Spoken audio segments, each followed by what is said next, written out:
if we don't assemble our world as medicine men and women, the world will assemble our world for us.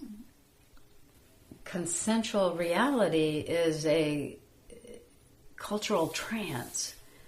It's a huge power line under which we live. It's also a huge undertow. Has much forte behind it, much strength underneath it. And our cultural trance, if we're not careful, will claim the ways we love. It will claim the ways we live. It will claim the ways in which we die.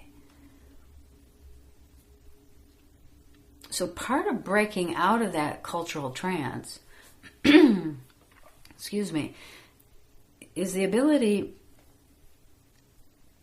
if you will, to move with grace and with power and with some level of supple stealth back and forth, into the undertow and out, into the undertow and out.